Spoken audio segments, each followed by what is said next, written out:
Amin. Alamin. Selamat datang semua para jemaah dan sahabat kelab sahabat Quran yang dihormati.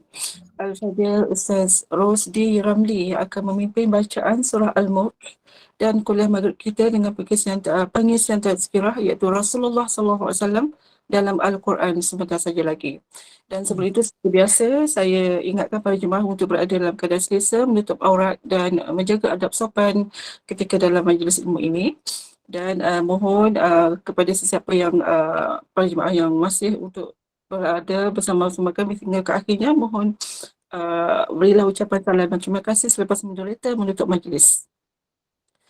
Dan seterusnya tanpa menggunakan masa, saya serahkan majlis ilmu ini kepada Al-Fadhil Ustaz Rosdi Ramli. Dipersilakan Ustaz. Auzubillahi minasyaitonirrajim. Bismillahirrahmanirrahim. Assalamualaikum warahmatullahi wabarakatuh. Kita baca sama-sama surah Al-Mulk insya-Allah. Jom. Auzubillahi minasyaitonirrajim. Bismillahirrahmanirrahim.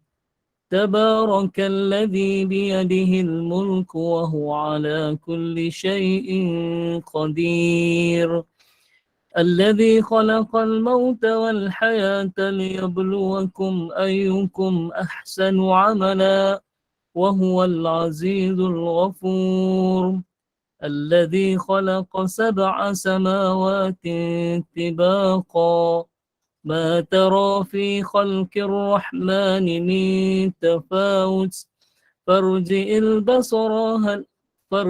البصر هل ترى من فطور ثم ارجع البصر كرتين ينقلب إليك البصر خاسئا وهو هسير ولقد زينا السماء الدنيا بمصابيح وجعلناها رجوما للشياطين وأعتدنا لهم عذاب السعير وللذين كفروا بربهم عذاب جهنم وبئس المصير إذا ألقوا فيها سمعوا لها شهيقا وهي تفور تكاد تميز من الغيظ كلما ألقي فيها فوج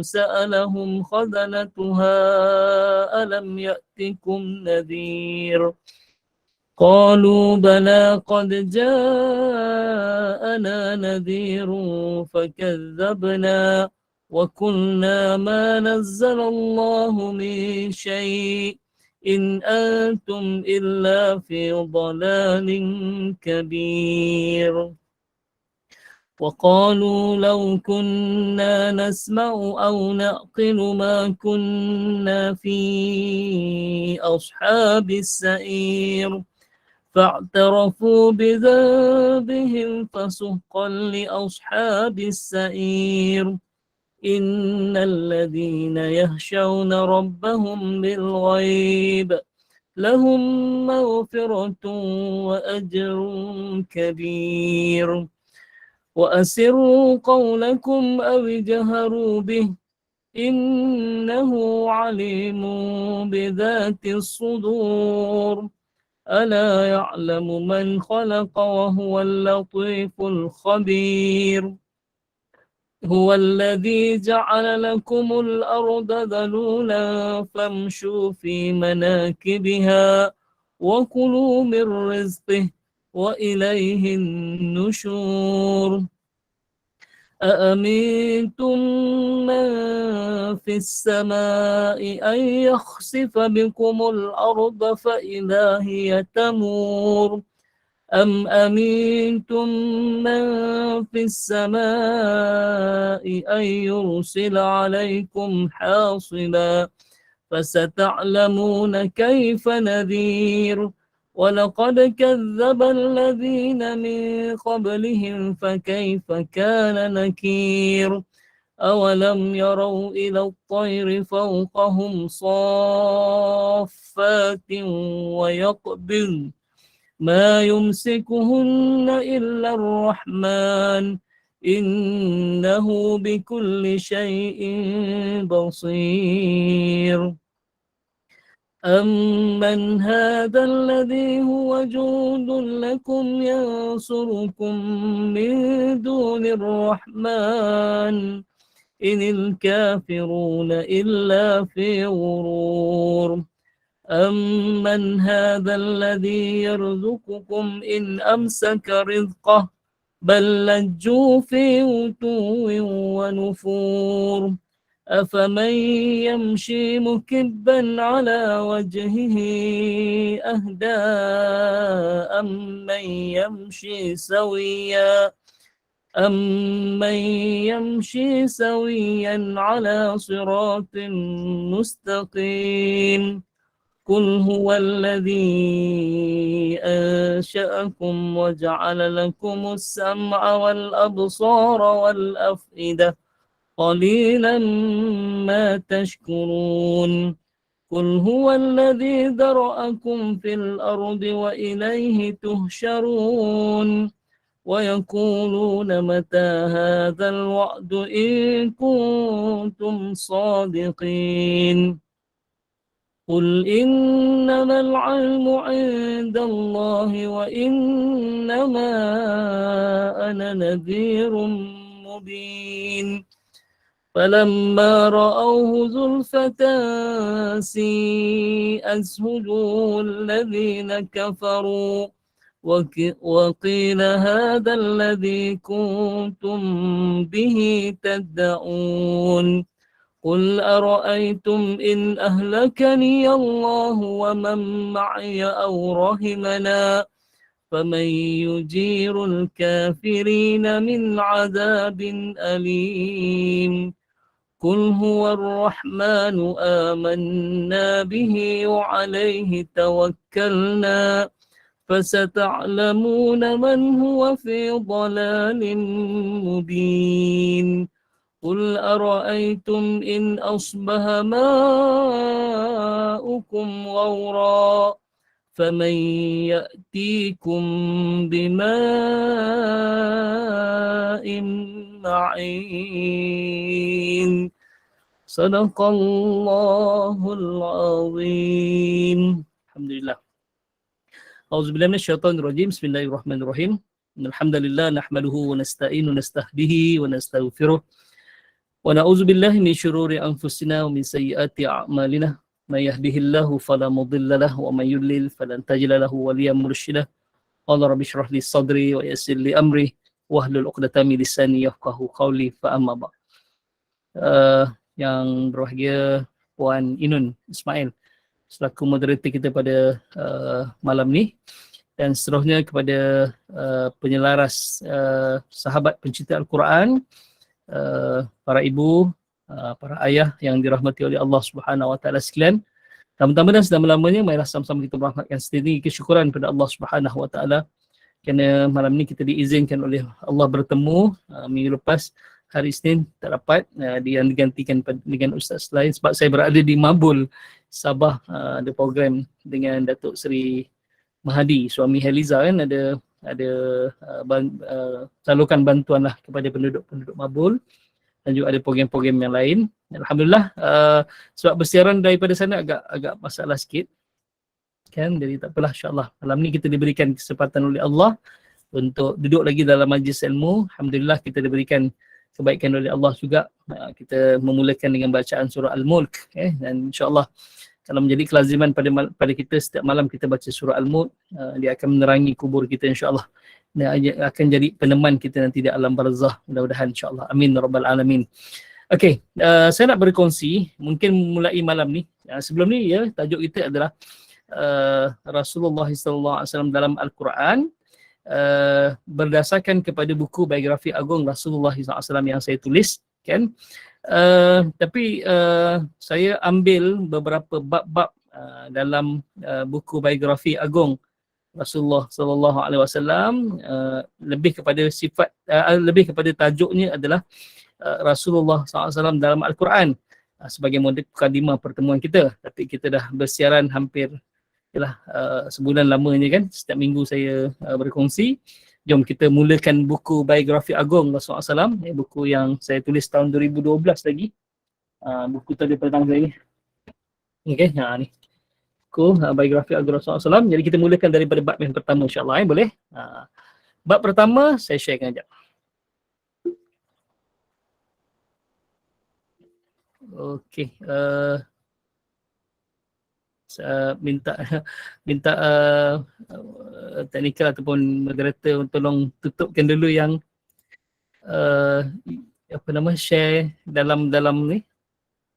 Baru saya boleh share. Sekarang ni tak boleh share. Boleh? InsyaAllah. Moderator ataupun teknikal lah, boleh tolong matikan yang share ni dulu. Saya sharekan slide saya. Okay, Puan Zuraidah, silakan keluarkan dia punya tu. Okay, baik. Okay, alhamdulillah. Terima kasih, insyaAllah. Jom. Okay. Sudah.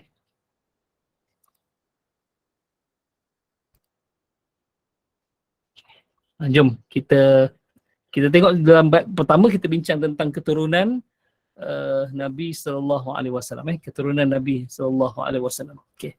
Pertama sekali adalah nama Nabi Muhammad sallallahu alaihi wasallam adalah Muhammad. Okey, apa yang istimewanya daripada nama Muhammad ni? Pertama sekali kita tahu bahawa nama Muhammad adalah nama yang belum pernah digunakan oleh manusia sebelum baginda sallallahu alaihi wasallam. Bermaksud tidak ada seorang pun manusia sebelum Nabi Muhammad yang memiliki ataupun yang menggunakan nama Muhammad. Sejak daripada Nabi Adam AS sampailah kepada Nabi Muhammad SAW, tidak ada pernah ada manusia yang menggunakan nama Muhammad. Bermaksud nama Muhammad ni adalah suatu nama yang sangat istimewa, yang telah diberikan oleh Allah Subhanahu Wa Taala, yang telah disediakan oleh Allah Subhanahu Wa Taala kepada hamba-Nya yang agung, iaitu Muhammad bin Abdullah bin Abdul Muttalib. Itu nama Muhammad ni sangat istimewa. Baru-baru ni kita digemparkan pula adalah yang tak tahu lalu dekat atas kita, lalu di FB kita, di IG kita ada seorang ibu tu, mungkin nama panjang sangat kot. Kan asalnya anaknya nama Muhammad apa panjang, 3 nama, kemudian bin Muhammad. Jadi bila dia dah dia sendiri naik ke atas untuk gugurkan nama Muhammad itu, tinggallah nama yang 2 nama dia, sebab dia kata alasannya panjang sangat. Sedangkan nama Muhammad ni satu nama yang sangat istimewa sebenarnya, satu nama yang sangat istimewa. Tidak ada manusia yang menggunakan selain daripada Nabi SAW. Selepas Nabi barulah ramai yang menggunakan nama Muhammad. Kemudian ada yang mengambil sempena nama Nabi SAW dan meletakkan nama anaknya dengan Muhammad. Okay? Nama yang paling mulia di sisi Allah Subhanahu Wa Taala. Jadi apa maksud Muhammad? Muhammad ni kalau kita bincang dari sudut bahasa, ada tasydid atau mim ha mim, ada tasydid atau mim dal, Muhammad. Dia membawa wazan fa'al kan, Muhammad. Okay? Fa'al bermaksud yang sentiasa. Jadi Muhammad ni berasal dari kalimah hamdu, pujian. Jadi bila Muhammad sentiasa dipuji. Buktinya jelas. Walaupun Nabi dah meninggalkan kita 1400 tahun, hampir 1500 tahun dah Nabi meninggalkan kita, tapi nama Nabi tak lepas lagi. Nama Nabi masih sentiasa basah di bibir kita. Basah di bibir umat Nabi Muhammad SAW sampailah hari kiamat. Sebab itu Muhammad maksudnya yang sentiasa dipuji. Muhammad yang sentiasa dipuji. Okay. Lain daripada bermaksud yang sentiasa dipuji, Muhammad ni adalah yang banyak dipuji, yang amat dipuji. Macam tu. Yang amat dipuji. Dia sama juga perkataan Ahmad. Okay. Kalau dalam kitab Injil ataupun kitab-kitab kitab-kitab agama Samawi sebelum ni, sama ada Taurat ataupun Injil, nama Nabi Muhammad SAW adalah Ahmad. Sebab itu kalau kita rujuk dalam surah As-Saff, ayat yang ke-6, ya'ti min ba'dihi ismuhu Ahmad. Kata Nabi Isa AS, akan datang seorang Nabi selepasku, namanya Ahmad. Itu nama Nabi Muhammad dalam kitab Injil ataupun dan juga kitab Taurat. Tapi bila Nabi lahir, Muhammad itu adalah nama yang telah disediakan oleh Allah Subhanahu Wa Taala dan diberikan ilham kepada ibunya dan diberikan ilham kepada datuknya untuk meletakkan nama Muhammad. Nama Muhammad. Okey. Jadi nama Muhammad ni sangat istimewa lah sebenarnya. Sebab tu kita kena berbangga kalau ada nama kita Muhammad. Macam saya tak ada nama Muhammad. Rusdi bin Ramli saja. Al-Johari itu gelaran. Allah SWT kalau ada Muhammad kan bagus, Muhammad Rusdi ke kan. Tapi lah tak apa. Kalau tak pun, kadang-kadang kita nama Muhammad pun bagus dah Muhammad, tapi panggilan pula yang tak bagus. Nama Muhammad panggil Mat. Kalau Mat, Mim M-A-T, Mat.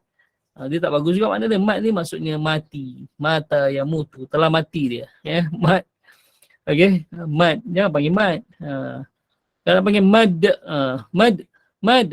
Mad, Dal. Dal ni maksudnya panjang. Allah alam apa yang panjang. Kakinya panjang ke, langkahnya panjang ke, umur panjang ke. Tu mad panjang. Yang huruf mad dalam hukum tajwid kan panjang. Kan. Jadi baik kalau nama orang Muhammad, panggil nama benar, Muhammad. Ada sekejap Muhammad. Betul orang Arab kan. Ya saya Kak Rosnaini Namin. Saya Ustaz Rusdi Ramli Al-Johari. InsyaAllah. Baru kenal ke? Baru bersua muka insyaAllah. Nanti kita ada rezeki bersua muka secara secara fizikal insyaAllah. Okay. Syarifah Intan Al-Jufri. Dia kata panjang akalnya. Masya Allah, panjang akalnya ada dua. Panjang akalnya bijak satu, panjang akalnya banyak tipu helangnya. Itu tak bagus juga. Yang panjang akal dia ni. Kan? Okay, insyaAllah. Itu nama Muhammad. Nama Muhammad. Okay. Panggillah nama Muhammad. Muhammad. Kan? Sedap kalau kita nama cucu kita kan. Muhammad, sini kejap Muhammad. Okay. Ini panggil Mat. Mat maksudnya mati, janganlah kan. Muhammad panggil nama penuh. Okey, jom. Bin Abdullah. Muhammad bin Abdullah. Ayah Nabi namanya Abdullah. Okey. Abdullah, ini bukti bahawa ayah Nabi SAW tidak pernah menyembah berhala. Ayah Nabi SAW adalah keturunan yang mulia. Ayah Nabi adalah keturunan yang dipelihara oleh Allah Subhanahu Wa Taala, jauh daripada syirik. Sebab itu namanya Abdullah yang membawa maksud hamba Allah. Abdun tu hamba Allah, jadi disandarkan ialah Abdullah. Jadi ini bukti bahawa ayah Nabi dia beragama Hanif, beragama yang mentauhidkan Allah Subhanahu Wa Taala, bukan mensyirikkan Allah dengan menyembah berhala dan seumpamanya. Sebab itulah diberikan nama Abdullah. Abdullah. Bila Abdullah diberikan nama oleh Abdul Muttalib, bermaksud apa? Bermaksud Abdul Muttalib juga adalah seorang yang mentauhidkan Allah dan beragama agama Hanif, agama Hanif. Okey, jauhlah. Walaupun ada hadis yang kita pernah dengar pun, yang satu hari Nabi SAW ada seorang sahabat tu dia kematian ayahnya dan ketika kebetulan pula ayahnya meninggal dalam keadaan kufur, tidak beriman pada Allah. Jadi dia sedih sangat. Dia sedih sangat. Pak ayah dia meninggal dalam keadaan kufur, tidak beriman pada Allah.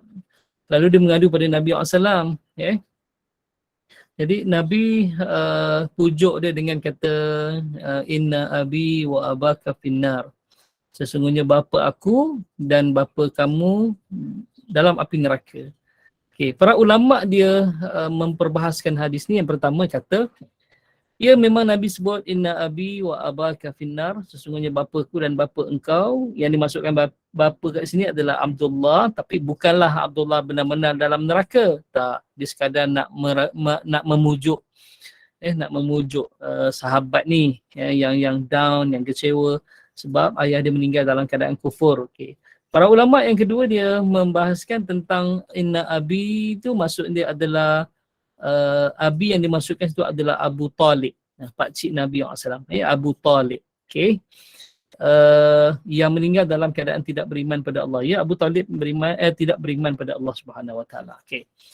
Yang ketiga, para ulama kata perkataan abi, abu dan pluralnya ialah abai, abau itu adalah merujuk kepada nenek moyang dulu. Nenek moyang-moyang maksudnya tak beriman. Ada nenek moyang Nabi yang tak beriman kan. Yalah, Abdul Muttalib beriman, tapi nenek moyang dia bukan ke atas tau. Dia nenek moyang yang ke tepi-ke tepi tu. mungkin nenek saudara ataupun atuk saudara, ataupun disebut keturunan dia, tu boleh dimaksudkan dengan abu, aba, okey, abai kan, abai. Kalau dalam Quran sebut abauhum kan, abauhum maksudnya nenek moyang mereka, nenek moyang mereka. Jadi ayat maksudnya inna abi wa abaka finnar tu bukanlah Abdullah, tetapi ada yang mengatakan bahawa pakcik Nabi Abu Talib, ada juga mengatakan bahawa nenek moyang Nabi SAW tu finnar, finnar.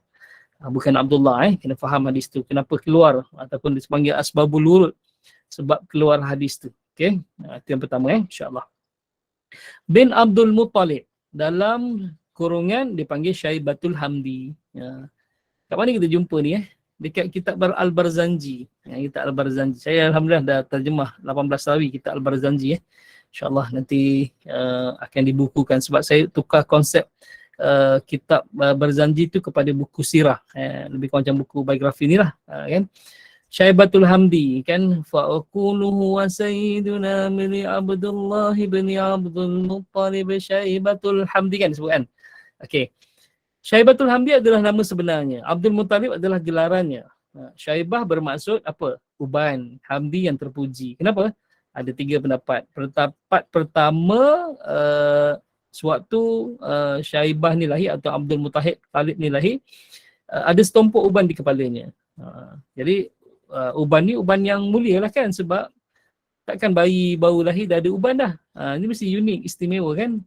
Jadi digelarkan anak dia sebenarnya dengan nama sempena uban di kepala tu ialah Syaibatul Hamdi. Tu ikut riwayatnya. Kemudian ada juga berpendapat bahawa Syaibah ni dia maksudnya uban doa. Doa daripada ayahnya iaitu Hashim. Okay? Dan nama gelarannya Amru, nanti kita bincang. Hashim nama gelarannya Amru. Okey, dia nak anak dia ni maksudnya matang berbanding kanak-kanak lain, berbanding manusia yang lain. Walaupun dia masih kecil lagi, tapi umurnya tu ataupun ilmunya, kematangannya mengatasi orang-orang tua. Itu dipanggil Syaibah, dipanggil Syaibah. Dan Syaibah ni maksudnya uban. Sama juga gelaran Syekh Syekh Shinya Kha, Syekh Yusuf Al-Qaradawi kan, ataupun Syekh Syekh Aiman Syekh Aiman Al-Aqiti, Syekh banyak kan. Bila sebut perkataan Syekh ni berasal dari kalimah Syekhun. Syekhun ni maksudnya orang tua. Syekhun, okey. Jadi gelaran Syekh ni bukanlah tua pada umur, tapi tua pada ilmunya. Jadi Hashim nak anak dia ni matang. Okay.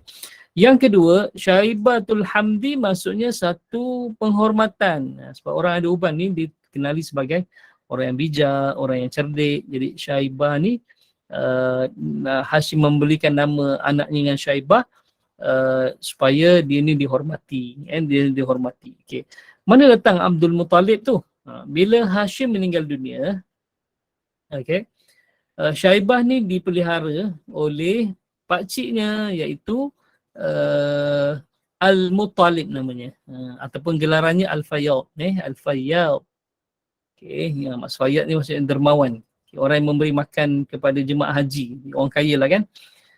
Jadi bila dia bawa balik anak saudara dia ni, Syaibah ni, duduk atas unta, dan sahabat-sahabat Al-Muttalib ni, yang di kalangan orang-orang kaya, dia sangka bahawa budak yang duduk di atas unta Al-Muttalib ni adalah hamba yang baru dibeli oleh Al-Muttalib. Jadi dipanggil budak yang duduk di atas unta Al-Muttalib tu dengan panggilan Abdul Muttalib, hamba kepada Al-Muttalib. Jadi lekat nama tu. Ya Abdul Muttalib, ya Abdul Muttalib sini kan. Wahai Abdul Muttalib, maksudnya hamba Muttalib sini, hamba Muttalib. Jadi gelaran tu lekat terus. Jadi Abdul Muttalib. Nama sebenarnya Syaibatul Hamdi. Nanti kena tahu insya-Allah. Mudah-mudahan memberikan info kepada kita. Kemudian bin Hashim. Hashim nama betul dia Amru. Hashim nama betul dia Amru. Kenapa nama dia Hashim? Hashim ni berasal daripada kalimah Hasyama. Ha pedas, Shim ha simpul, ha marbuta tu. Ha simpul, kemudian shim dengan min. Hasyama ni maksudnya adalah memecahkan ataupun melerai-leraikan ataupun mengoyak-ngoyakkan. Hasyama. Jadi Hashim orang yang memecahkan. Memecahkan apa? Memecahkan roti. Memecahkan roti. Memecahkan roti untuk apa? Memecahkan roti untuk membanyakkan makanan bagi menghidangkan para jemaah haji yang datang ke bumi Mekah ketika itu. Jadi untuk membanyakkan makanan, kuah, kemudian dipecah-pecahkan roti, dikoyak-koyakkan roti, diracik-racik roti masuk dalam kuah tu. Untuk membanyakkan makanan. Nama makanan tu adalah sarid, sarayadal, sarid. Sarid ni makanan yang popular di kalangan bangsa-bangsa Arab, sebab makanan yang mengenyangkan, makanan yang mudah untuk disediakan, makanan yang mudah untuk ditelan. Jadi orang suka dengan sarid ni. Jadi perbuatan Amru yang memecahkan roti, yang mengoyak-ngoyakkan roti tu sehingga digelar sebagai Hashim. Jadi Hashim maksudnya orang yang memecahkan roti. Memecahkan roti. Itu disebut tentang tu. Okey, nama betul dia Amru. Amru bin Abdul Manaf ataupun nama sebenarnya Al-Mughirah. Okey. Bin Qusay, nama sebenarnya Zaid bin Kilab, bin Murrah bin Ka'ab bin Lu'ay bin Ghalib bin Fihr bin Malik bin An-Nadar, atau nama betul dia Qais bin Kinanah bin Huzaimah bin Mudrikah, Amir bin Ilyas bin Mudar bin Nizar bin Ma'ad bin Adnan. Okey. Ini nama keturunan Nabi sallallahu alaihi wasallam. Keturunan Nabi sallallahu alaihi wasallam. Okey. Sebenarnya nasab keturunan baginda SAW sampai kepada Nabi Ibrahim AS. Sampai kepada Nabi Ibrahim AS melalui Nabi Ismail AS. Melalui Nabi Ismail AS. Okey. Allahumma salli ala Sayyidina Muhammad, ataupun kita panggil bapa Arab. Nabi Ismail ni gelarannya adalah bapa Arab sebab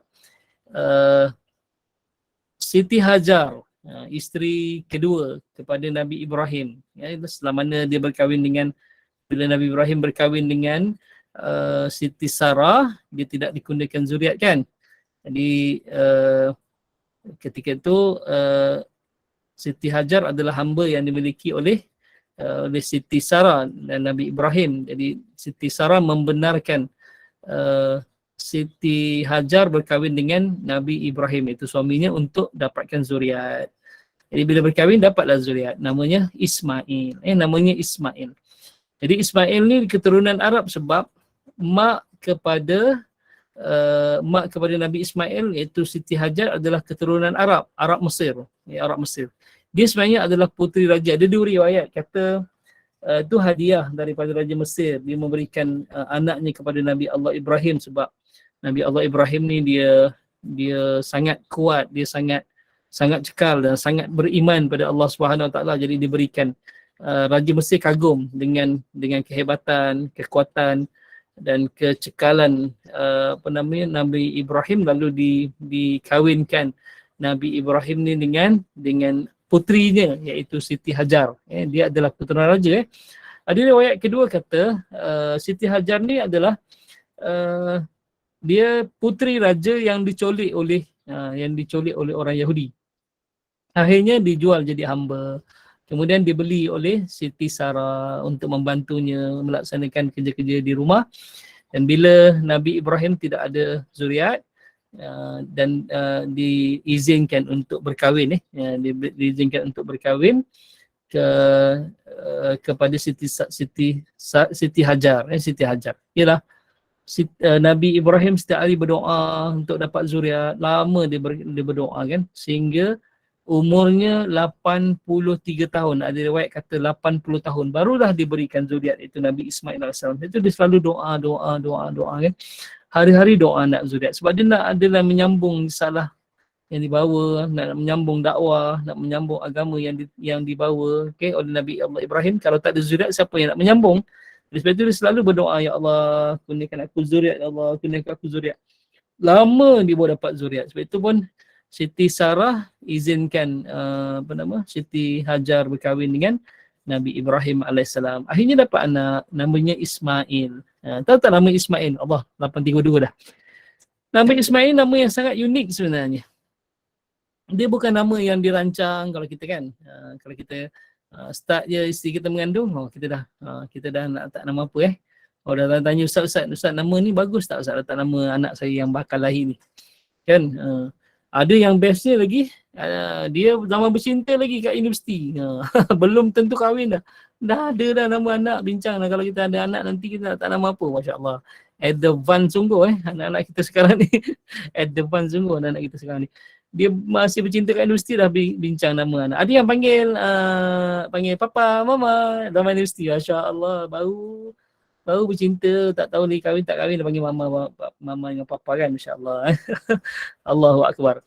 Tapi Nabi Ismail dia adalah nama yang unik sebab Ismail ni berasal daripada bahasa Hebrew, bahasa Ibrani, iaitu Yashimail. Yashimail ni bermaksud Yasma'ullah, Allah mendengar. Allah mendengar. Kan Nabi Allah Ibrahim dia doa, setiap hari doa, sampailah usianya 80 tahun, barulah Allah beri dia Nabi Ismail. Sewaktu Nabi Ismail dilahirkan, dia pun duduklah di luar bilik, mana boleh masuk kan. Bidan dah tolong uruskan Siti Hajar ni. Nak bersalin, di luar bilik dia terdengar bunyi tangisan bayi. Kan? Terus keluar daripada mulut Nabi Allah Ibrahim, Ya Shimail. Ya Shimail, maksudnya Allah mendengar permintaan dia selama ni. Jadi Ya Shimail dalam bahasa Hebrew, dalam bahasa Arab dipanggil Ismail. Ismail itulah nasab keturunan Nabi SAW yang diiktifakkan. Cuma para ulama ni dia berselisih pendapat. Maksudnya nama-nama tu adakah betul tak betul kan. Tapi semua ulama bersetuju bahawa Adnan ini adalah daripada keturunan Nabi Allah Ismail. Nanti insyaAllah untuk pertemuan kita akan datang, kita akan bicara pula Nabi Allah Ishaq, macam mana dapat nama Ishaq, dan kita sambung pengajian kita melalui buku biografi agung Rasulullah SAW. Saya rasa cukup sekadar itu pertemuan kita pada malam ni. Mudah-mudahan kita dapat kebaikan. Dan alhamdulillah kita pun dapat tahu Muhammad tu pun maksud dia kan istimewanya Muhammad. Kemudian Abdullah, kemudian Abdul Muttalib. Oh, nama dia Syaibatul Hamdi rupanya. Okey. Hashim, nama betul dia Amru rupanya. Okey. Baru sampai kepada Nabi Ismail. Oh, Ismail maksudnya Allah mendengar permintaan Nabi Ibrahim, sebab itu keluar daripada mulut Nabi Ibrahim perkataan Ya Shimail bermaksud Allah telah mendengar. InsyaAllah mudah-mudahan ada kebaikan untuk kita semua. Aqulu qawli hadza wa astaghfirullah li wa lakum. Assalamualaikum warahmatullahi wabarakatuh. Waalaikumsalam. Alhamdulillah. Terima kasih Al-Fadhil Ustaz Rosdi Ramli atas kesediaan memimpin bacaan surah Al-Mulk itu tadi dan